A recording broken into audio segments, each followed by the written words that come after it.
মুখ্যমন্ত্ৰী ডাঙৰীয়াও যে কৈছে যে আগৰ পৰাই ডক্টৰ বাণীকান্ত কাকতি এৱাৰ্ডত মানে যিসকল ছাত্ৰ ছাত্ৰীয়ে কোচিং কৰি আছে বা বাহিৰত পঢ়ি আছে বা ড্ৰপাৰ তেওঁলোকক বোলে দিয়া হোৱা নাই স্কুটি মানে বঁটা পোৱা নাই একদম মিছা কথা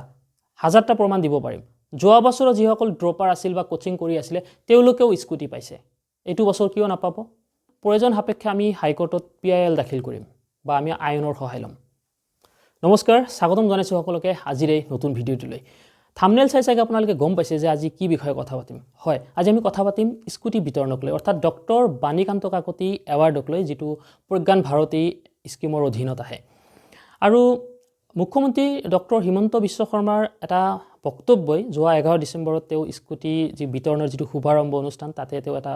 বক্তব্য প্ৰদান কৰিছিল আৰু হেতু লয়ে ছাত্ৰ ছাত্ৰীসকলৰ মাজত যথেষ্ট চাঞ্চল্য দেখা যায় আৰু ছাত্ৰ ছাত্ৰীসকল কনফিউজ হৈ আছে আসলে তেওঁলোকে স্কুটি পাবনে নাই মেৰিট লিষ্টত তেওঁলোকৰ নাম আছে নাম থকাৰ পাছতে তেওঁলোক মানে নাম থকাৰ পাছতো তেওঁলোক অনিশ্চয়তাত ভুগিছে যে তেওঁলোক আসলে স্কুটি পাবনে নাই অৰ্থাৎ যেটো ক্ৰাইটেৰিয়া হয় তেওঁলোকে হেতু ফুলফিল কৰিছে মানে ছাত্ৰীয়ে 60% বা এবভ পাইছে আৰু ছাত্ৰই 75% যেটো পাব লাগে বা এবভ হেতু পাইছে কিন্তু তাৰ পাছতো হঠাৎ কিবা এটা বক্তব্য এটা দি দিল যে যিসকল ছাত্ৰ ছাত্ৰীয়ে হায়াৰ সেকেন্ডাৰী মানে পাস কৰাৰ পাছতো ভালদৰে যেটো ক্ৰাইটেৰিয়া হেতু ফুলফিল কৰাৰ পাছতো যদি তেওঁলোক বাহিৰত কোচিং কৰি আছে বা বাহিৰত কিবা কোৰ্স কৰি আছে মানে তেওঁলোক ড্ৰপাৰ হৈ আছে তেনে ছাত্ৰ ছাত্ৰীক স্কুটি নিদিয়ে স্কুটি তেওঁলোকে নাপায় আৰু এটুক লৈ তোলপাৰ লাগি গৈছে কাৰণ এটুটো কোনো কন্ডিশনত আহিবই নালাগে এই বিষয়ে মই কিছু প্ৰশ্ন কৰিব বিচাৰিছো এতিয়া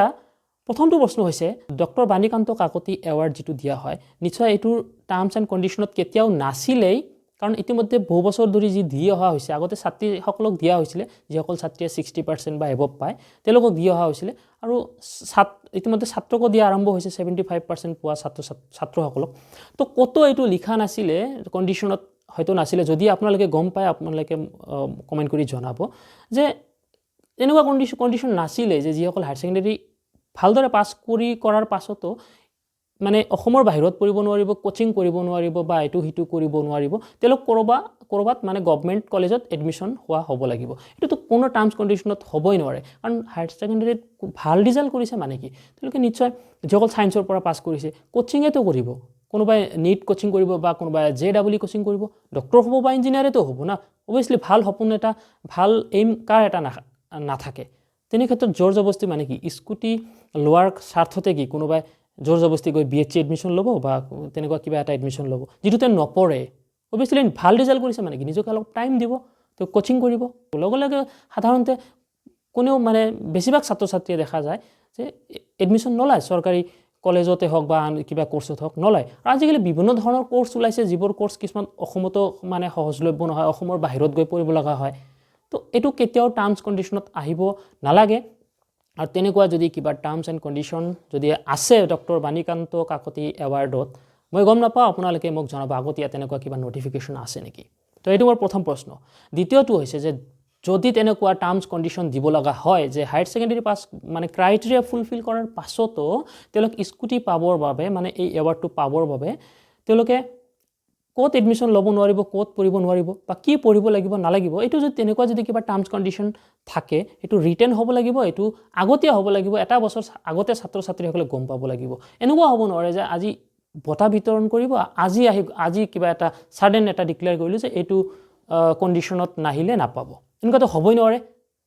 আগতীয়া নোটিফিকেশন শিক্ষা বিভাগৰ ফালৰ পৰা বা চৰকাৰৰ ফালৰ পৰা জাৰি কৰা হ'ব লাগিব ৰিটেন তেনেকুৱা আছে নেকি যদি কিবা কোনোবাই গম পায় মোক কমেন্ট কৰি জনাব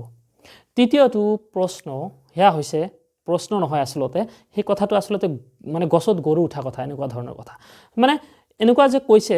এই মন্ত্ৰীসকলে যে এনেকুৱা কৈ আছে যে বা আমাৰ মুখ্যমন্ত্ৰী ডাঙৰীয়াও যে কৈছে